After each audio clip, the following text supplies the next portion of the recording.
کبھی مایوس مت ہونا، اندھیرا کتنا گہرا ہو، کبھی مایوس مت ہونا، اندھیرا کتنا گہرا ہو۔ Subscribe to our YouTube channel 6TV India. تلا تم آتے رہتے ہیں، سفینے ڈوبتے بھی ہیں، سفر لیکن نہیں رکتے۔ حضرت جبرائیل نے کہا کہ یا رسول اللہ صلی اللہ تعالی علیہ وسلم، اس آدمی کے لیے ہلاکتی اور بربادی ہو کہ رمضان المبارک کا مہینہ پائے اور عبادت کر کے اپنے آپ کو جنت کا مستحق نہ بنا لے۔ کیا کہا؟ رمضان المبارک کا مہینہ اس کی زندگی میں آئے اور عبادت کر کے اپنے آپ کو جنت کا مستحق نہ بنا لے، ایسا شخص ہلاک اور برباد ہو جائے۔ اللہ کے نبی صلی اللہ علیہ وسلم نے کہا آمین۔ پھر دوسرا جملہ کہا کہ والدین میں سے دونوں یا ایک کسی کو بھی بوڑھاپی کی عمر کو پائے اور اس کی خدمت کر کے اپنے آپ کو جنت کا مستحق نہ بنا لے، ایسا شخص بھی ہلاک اور برباد ہو جائے۔ اللہ کے نبی نے کہا آمین۔ ایسا شخص بھی ہلاک اور برباد ہو جائے۔ پھر تیسری بددعا فرمائی، کہا کہ یا رسول اللہ صلی اللہ علیہ وسلم، آپ کا نام نامی، آپ کا اسم گرامی، آپ کا مبارک نام لیا جائے اور اس پر جو ہے آپ پر درود السلام نہ پڑھے، ایسا شخص بھی ہلاک ہو جائے۔ تو یہ تینوں بددعائیں حضرت جبرائیل نے دی اور اللہ کے نبی نے تینوں کی قبولیت کے اوپر مہر لگا دیا۔ اس لیے میرے عزیز دوستو اور اس مسجد الہلال کے مبارک نورانی نمازیوں، آپ سے میری گزارش ہے کہ زندگی بھر کھانے پینے میں ہم نے گزار دی ہے، ہم نے کبھی شاید ایسا نہیں ہوگا کہ ایسا روزہ گزارا جس روزے کو ہم نے اپنے رب کو راضی کرنے کے لیے پوری طور پر جو ہے متوجہ ہو کر کے اللہ کو منانے کے لیے روزہ رکھا ہو۔ اس لیے آج طے کر دیجئے کہ اس مبارک مہینے کا جو ابتدا ہوگا، ابتدا سے لے کے انتہا تک ہر کام سنت کے مطابق کریں گے، ہر عمل وہ کریں گے جو اللہ کے نبی صلی اللہ علیہ وسلم نے کر کے بتایا ہے۔ عائشہ صدیقہ طیبہ طاہرہ فرماتی ہے کہ رمضان المبارک کا چاند نظر آتے ہی میرے آقا صلی اللہ علیہ وسلم کا چہرہ متغیر ہو جاتا تھا، آپ کی زندگی میں تبدیلی آ جاتی تھی، آپ اپنے تہمت کو جو ہے کس کے باندھ لیتے تھے اور آپ کی زندگی میں یہ اور عجیب و غریب تبدیلی آتی تھی کہ آپ کے پاس مال و دولت جو بھی ہوتی تھی اس کو ایسا لٹاتے تھے جیسا چلنے والی ہوا ہو یا بہنے والا سمندر ہو، بالکل بے تحاشا دونوں ہاتھوں سے مال و دولت کو اللہ کے راستے میں خیرات کرتے تھے اور غریبوں کی مدد کرنے کے لیے مال و دولت کو لٹا دیا کرتے تھے۔ میرے عزیز دوستوں اور بزرگوں، یہ مبارک مہینہ بڑی مشکلوں کے بعد، بڑی پریشانیوں کے بعد، 2 سال کے بعد آپ کے پاس آ رہا ہے۔ آپ ذرا غور کریں، اپنے آزو بازو جھانک کے دیکھیں، کرسی والے کرسی کے آزو بازو دیکھیں، نیچے بیٹھنے والے اپنے قریب میں دیکھیں۔ بہت سارے لوگ ایسے تھے آج سے 2 سال پہلے ہمارے بازو کے کرسی میں بیٹھتے تھے، اب وہ نہیں ہے۔ بہت سارے لوگ ایسے تھے ہمارے قریب کے امام صاحب کے پیچھے نماز پڑھتے تھے، اب وہ نہیں ہے۔ پوچھا کہاں گئے؟ کہا موت نے ان کو بلا لیا، چلے گئے۔ کون سی طاقت ہے کہ آج رمضان المبارک کے مہینے میں کسی مسلمان کو روک دیا جاتا؟ مگر نہیں، سب کو یہ موت آنی ہے، سب کو اللہ کے پاس جانا ہے۔ اس جانے سے پہلے یہ تیاری کر لے۔ آپ جانتے ہیں کہ ہر چیز کا ایک کوئی نہ کوئی قاعدہ اور قانون ہوتا ہے۔ آپ جانتے ہیں بہت سارے ممالک جیسے یورپین ممالک ہیں، وہ آپس میں دوسرے تمام ممالک مل کر کے انہوں نے ایک سائن کر دیا، ایک رولز بنا دیا کہ ہم سارے ممالک مل کر کے ایک بن گئے۔ اب ان ممالک کا معاملہ ایسا ہوتا ہے کہ اگر اس کو دوسرے ملک کا سفر کرنا ہوتا ہے ویزا کی ضرورت نہیں ہوتی، آن ٹائم ویزا ہوتا ہے ان کا، بس ٹکٹ لیا، پلین میں بیٹھے، جب وہاں اترے تو امیگریشن کی بھی ضرورت نہیں ہے۔ جو لوگ حج کرنے جاتے ہیں ان کو اچھی طرح معلوم ہوگا کہ آپ جب جدہ میں پہنچتے یا مدینے میں پہنچتے، خصوصاً انڈیا کے حجاج جب وہاں پہنچتے ہیں تو کئی گھنٹے گزر جاتے ہیں امیگریشن میں، ہے لائن پہ لگے ہوئے۔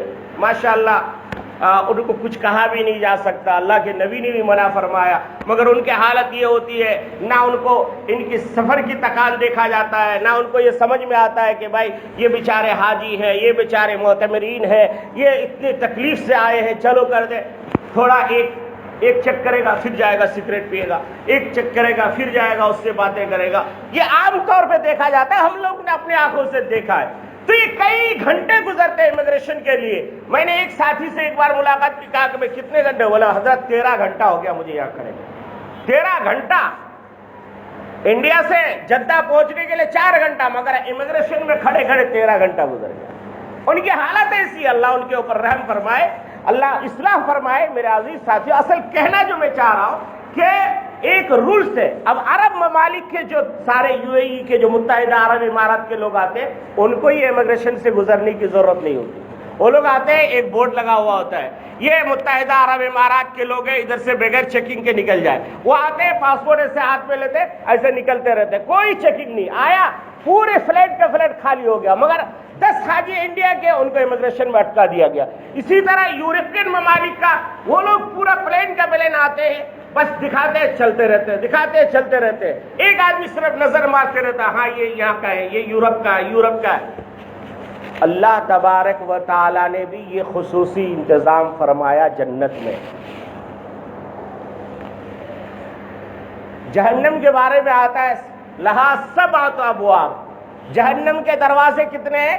7 دروازے ہیں۔ مگر جب جنت کا تذکرہ آیا تو اللہ تبارک و تعالی نے، کیونکہ زیادہ لوگوں کو جنت میں ڈلوانا ہے، اللہ خود چاہتا ہے میرا بندہ جنت میں جانے والا بن جائے، اسی لیے آپ جانتے ہیں کہ جس کے زیادہ بھیڑ زیادہ جانا ہے تو وہاں کے دروازے زیادہ ہوتے ہیں۔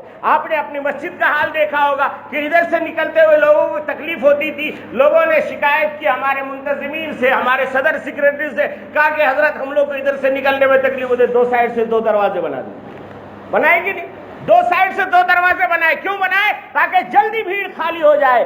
اللہ تبارک و تعالیٰ بھی چاہتے ہیں کہ جلدی جلدی ایمان والا جنت میں چلا جائے، اسی لیے جہنم کے دروازے 7 اور اللہ نے جنت کے دروازے بنا دیے 8، اور 8 کے بعد پھر کہا کہ خصوصی امیگریشن کیے بغیر میں جنت میں دینا چاہتا ہوں، اس کے لیے رمضانی مسلمانوں کے لیے فرمایا کہ اس کے لیے باب الریان ایک دروازہ میں نے بنا دیا۔ فرشتے کھڑا ہو کے دیکھیں گے کون کون روزے دار ہے، سب کھڑا ہو گئے، کہا جاؤ ادھر سے چلے جاؤ، تمہارا کوئی حساب نہیں، باب الریان سے جاؤ، روزہ والا جاؤ، روزہ والا جاؤ۔ مگر آج کل کیا ہوتا ہے؟ آج کل رمضان المبارک کا چاند شروع ہوتے ہی کسی شاعر نے کہا ہے نا کہ نمازیوں کا سیلاب آنے والا ہے، نمازیوں کا سیلاب آنے والا ہے، مسجدوں کا دائرہ بڑھا دو، اب رمضان کا نمازی آنے والا ہے۔ پھر کسی شاعر نے کہا کہ نہیں، 1 مہینے کا مسلمان آنے والا ہے، 1 مہینے کا مسلمان آنے والا ہے، جو بیچارے پوری زندگی اگلے سب میں نماز پڑھ رہے ہیں، اب اس کو جگہ نہیں مل رہی۔ اب جو ہے نوجوان لوگ ایک دم پہلے آ گئے، یہ قبضہ کر لیا، اب بیچارے جو 5 وقتہ نمازی ہے وہ پیچھے، مگر 3-4 تراویح جیسے گزری تو پھر دیکھے آدھے مسجد غائب، پھر 5 گزری تو اور غائب، پھر 6 گزری تو اور غائب۔ پہلے عشرے میں ہی آدھے جھڑ جاتے ہیں، جیسے آم کے پندے لگتے ہیں، آم کا جو ہے وہ چھوٹا چھوٹا آم لگتا ہے، بڑا ہونے سے پہلے ہی آدھے گر جاتے ہیں۔ تو ایسے نمازی باب الریان میں داخل ہوگا؟ باب الریان میں اگر داخل ہونا ہے تو کم سے کم 29 یا 30 رمضان تک پوری پابندی کے ساتھ، پوری احتیاط کے ساتھ، پوری خشوع و خضوع کے ساتھ روزی بھی رکھنا ہے، نماز بھی پڑھنا ہے، تراویح بھی پڑھنی ہے، قرآن کی تلاوت بھی کرنی ہے، اور اس مہینے کو قرآن سے خصوصی نسبت ہے۔ اسی لیے فرمایا کہ اللہ تبارک و تعالی نے فرمایا شہر رمضان الذی انزل فیہ القرآن ھدی للناس وبینات من الہدی والفرقان۔ اللہ تبارک و تعالیٰ نے فرمایا ہم نے روزے کو رمضان میں اور رمضان کو روزے میں اور قرآن کو جو ہے رمضان کے مہینے میں نازل فرمایا، تو اور روزے کی فضیلت قرآن میں نازل فرمایا، یعنی لازم ملزوم ہے دونوں، قرآن کو رمضان سے نسبت اور رمضان کو قرآن سے نسبت، اسی لیے قرآن کی تلاوت زیادہ سے زیادہ کریں، اپنے رب کو منائیں۔ میرے عزیز دوستوں اور بزرگوں، میں آپ سے بہت ہی عاجزی کے ساتھ کہنا چاہتا ہوں، کھانے پینے، خرید و فروخت کرنے اور فضولیات کرنے اور واٹس ایپ اور چیٹنگ اور فیس بک وغیرہ میں ٹائم پاس کرنے سے بہتر ہے کہ آپ اللہ کا قرآن کھول کر کے جس طریقے سے پڑھ سکتے ہیں پڑھیں۔ بہت سارے لوگ سمجھتے ہیں کہ میں نہیں دینی مضامین کو واٹس ایپ میں بھیجتا رہوں گا، فیس بک میں جو ہے ٹیگ کرتا رہوں گا، شاید یہی عبادت ہے۔ یہ عبادت نہیں ہے، یہ عبادت نہیں ہے۔ مفتی حبیب الرحمان خیرآبادی نے کہا کہ کسی کو اگر بیت الخلاء میں بیٹھ کر کے قرآن پڑھنے کی تمنا کرتا ہو تو وہ کرے، مگر ہم نہیں اجازت دے سکتے کہ بیت الخلاء میں بیٹھ کے قرآن پڑھے۔ بیت الخلاء سے مراد ان کا یہی تھا کہ انسان آج کل سوچتا ہے کہ میں دینی مضامین کو بھیج دیا، بہت بڑا کمال کر دیا، وہ آیا وہ بھیجا، وہ آیا وہ بھیجا، پوری زندگی تیرا اسی میں گزر رہی ہے، کیا تو عبادت کرے گا؟ بھائی ایک بار اللہ کا نام لے لے۔ گزشتہ جمعہ میں نے کہا تھا کہ اللہ تبارک و تعالیٰ کے یہاں دو جملے بڑے پسند ہیں کہ جو زبان میں ہلکے پھلکے ہیں، وزنی کے اعتبار سے بہت زیادہ وزن ہے، ترازو کے اعتبار سے اللہ کو بڑا حبیب پسند ہے۔ حبیبتان الی الرحمن سبحان اللہ و بحمدہ سبحان اللہ العظیم۔ کچھ نہیں آتا تو سبحان اللہ پڑھتے رہیے زندگی بھر۔ روزہ رکھ کر کے کسی کا غیبت، چغل خوری، بدخوری یہ سب نہ کرے، اپنی آنکھوں کو جو ہے حیا اور پردہ دار بنائے۔ ابھی جو ہے ہمارا کرناٹک کا حالات بہت خراب ہے، بہت مشکل حالات سے ہم اور آپ گزر رہے ہیں۔ بہت ساری ہماری بچیاں اپنی زندگی کے ایجوکیشن کے لائن میں قربانی دے کر کے وہ یہ کہہ رہی ہے کہ ہمیں پردہ چاہیے، تعلیم نہ بھی ملے تو چلے گا۔ میرے عزیز ساتھیوں، ہمیں تعلیم بھی چاہیے، ہمیں پردہ بھی چاہیے، دونوں میں سے کسی کو ہم نہیں چھوڑ سکتے۔ ہمیں پیاس بھی لگی ہے، ہمیں بھوک بھی لگی ہے، ہمیں گھر کا چھت بھی چاہیے اور ہمیں جو ہے جینے کا سامان بھی چاہیے۔ اگر ہم تعلیم کے بغیر رہ جائیں گے ہم جاہل رہ جائیں گے، اور اگر ہم پردے کو ختم کر دیں گے تو اسلام سے بھی محروم ہو جائیں گے۔ اس لیے یہ لازم ملزوم کا قصہ ہے، اس کو دونوں کو حاصل کرنا ہے۔ دونوں کو حاصل کرنے کے لیے آپ اپنے اپنے چھوٹے چھوٹے ادارے بنائیں، چھوٹے چھوٹے اسکول اور کالج کھلے، چھوٹے چھوٹے ہاسپٹل کی تیاری کریں۔ آپ کو اسکول میں جو ہے آپ کو پردہ آپ چلا رہے ہو، مگر آپ کے پاس ہاسپٹل نہیں ہے۔ آپ اپنی بیوی کو ایسے ہاسپٹل میں لے کے جاتے ہو جہاں نیچے سے اوپر تک سارے جو ہے غیر لوگ قبضہ کیے ہوئے ہیں، وہاں آپ کا پردہ کہاں گیا؟ وہاں کیوں نہیں نظر آ رہا ہے؟ اس لیے آپ لوگ سر جوڑ کے بیٹھے، مشورے کریں۔ صرف اخبارات اور ٹیلی ویژن اور فلاں کر کے میں نے یہ کیا، میں نے وہ کیا نہیں، کرنے والا کبھی اعلان نہیں کرتا۔ آپ چپ چاپ کام کیجیے۔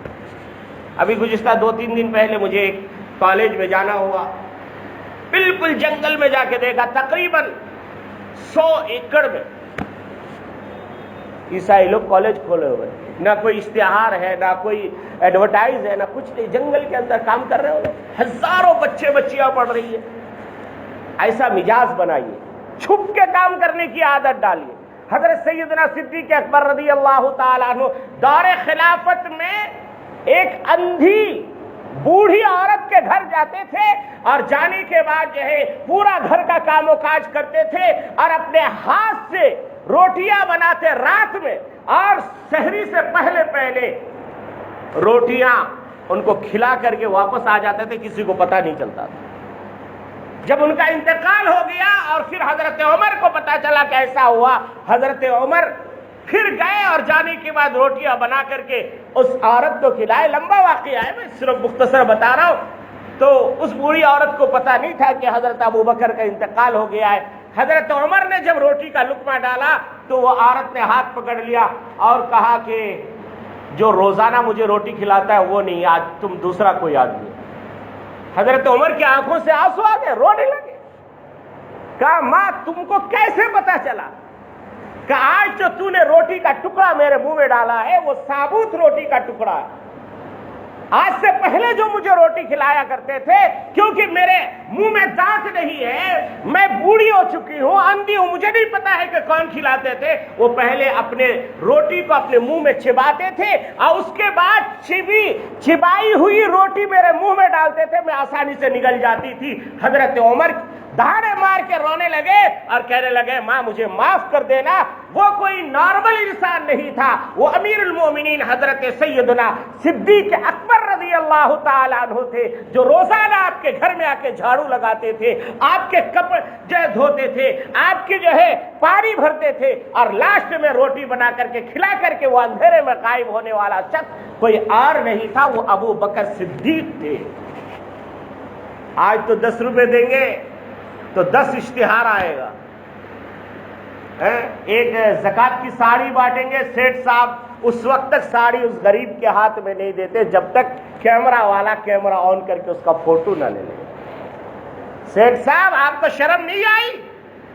خدا نہ خواستہ تلک الایام نداولها بین الناس، اگر اللہ تبارک و تعالیٰ اس غریب کی جگہ تجھے کھڑا کر دے اور اس غریب کو اٹھا کر کے سیٹ بنا دے، کون روک سکتا اللہ کی طاقت کو؟ کوئی روک سکتا ہے؟ کیا ہماری آنکھوں نے نہیں دیکھا اس کرونا کال میں کیا ہوا؟ اربوں پتی سمپتی کا کوئی ٹھکانہ نہیں، مر کے پڑا ہوا ہے، کوئی نام لینے والا نہیں، کوئی پوچھنے والا نہیں، کوئی کفن دینے والا نہیں. بلڈوزر سے اٹھا کر کے ایک گڑھے میں ڈال دیا گیا، نہ نماز جنازہ ہوئی، نہ کفن ہوا، نہ دفن ہوا، کچھ نہیں ہوا، جانور کی طرح پھینک دیا گیا. ارے اس سے بہتر اور کیا اللہ سدھرنے کا موقع دے گا؟ یہ سارے کام کاج ختم ہو گئے، اللہ نے یہ موقع دیا ہے، اس موقع کو غنیمت سمجھیے. اور ایک گزارش، خصوصی گزارش ہے کہ آج کل سوشل میڈیا پہ فیس بک، واٹس ایپ وغیرہ میں ایک مضمون چل رہا ہے کہ جس طریقے سے انہوں نے ہماری دکانوں کو مندروں سے بند کر دیا ہے، ہمیں بھی چاہیے کہ ہم لوگ مسلمان لوگ عید کی تیاری کریں اور مسلمان کی دکانوں سے خریدیں، غیروں کی دکانوں سے نہ خریدیں. یہ واہیات ہے، یہ بکواس ہے. ایسے میسیجز کو آگے مت بڑھائیے، یہ آپ کے لیے زہر قاتل بنے گا، یہ آپ کے لیے نقصان کا سامان بنے گا. آپ کو کیا کرنا ہے نہیں کرنا ہے وہ اپنے دل سے فیصلہ کر کے آگے بڑھیے. ایسے میسیج کو بنانے والے بھی وہی لوگ ہوتے ہیں، نام ہمارا گھسا کر کے آگے پھیلاتے تاکہ انتشار پھیلتا جائے. ہمارا کام وہ نہیں ہے. ہمارے نبی کی سنتیں ہمارے لیے ہے. میرے نبی صلی اللہ تعالی علیہ وسلم کی سنت کیا ہے؟ راستے پہ کانٹے بچھانے والے کے لیے دعائیں کرنا، گالیاں دینے والے کا سامان اپنے سر پہ اٹھا کے لے کے جانا، تلوار سوت کے کھڑا ہونے والے کے لیے اللہ کے نبی نے دعائیں کی، پتھر کھا کر کے بھی طائف میں دعائیں کی. اس نبی کے آپ امتی ہیں. آپ کی ذمہ داری ہے کہ سب سے پہلے تو یہ ہے کہ آپ فضول خرچی سے بچیں اور زیادہ سے زیادہ احتیاط کریں کہ آپ کو زیادہ خرید و فروخت میں اپنا وقت نہ گزرے. اور اگر گزرتا ہے تو جہاں آپ کو اچھا سامان کم قیمت میں مل رہا ہو، چاہے وہ ہندو کی ہو، چاہے وہ عیسائی کی ہو، چاہے وہ کسی بھی کمیونٹی کی ہو، جہاں آپ کا دل چاہتا ہے وہاں خریدیے. ایسی بکواس کی چیزیں آپ نہ پھیلائیں، ایسے میسیجز کو فوراً ڈیلیٹ کریں. اگر آپ ایسے انتشار میں آگے بڑھتے رہیں گے آپ کے لیے بہت بڑا نقصان ہوگا. اسی کو ہتھیار بنا کر کے وہ لوگ اور زیادہ کام کریں گے. ہم کھلم کھلا اعلان کریں گے، نہیں یہ برادران وطن، یہ میرے ہندو بھائی، زمانے سے ہم ایک ساتھ رہتے تھے، ہم ان کے گھر جاتے تھے، وہ ہمارے گھر آتے تھے، ہم ان کے گھر جائیں گے آئیں گے، خرید و فروخت ہوتا رہے گا، تجارت ایک ساتھ ہم مل کے کرتے رہیں گے. ہمارے کو کوئی لڑا نہیں سکتا، بھڑا نہیں سکتا. اس طریقے سے ایک پازیٹیو میسج پھیلانے کی کوشش کریں. یہ ملک ہم سب کا ملک ہے. اس ملک کے ذرے ذرے پر ہماری قربانیاں ہیں. ہمیں اس ملک کو بچانا ہے. اللہ ہمیں عمل کی توفیق عطا فرمائے. میرے عزیز دوستو، پھر میں آپ سے گزارش کرتا ہوں اس رمضان کو رمضان سمجھ کے گزار لیجئے. موت سے پہلے موت کی تیاری کر لیجئے. فضولیات سے بچ جائیے. اللہ ہمیں عمل کی توفیق عطا فرمائے. آمین. وآخر دعوانا الحمدللہ رب العالمین. سنتوں سے فارغ ہو جائے.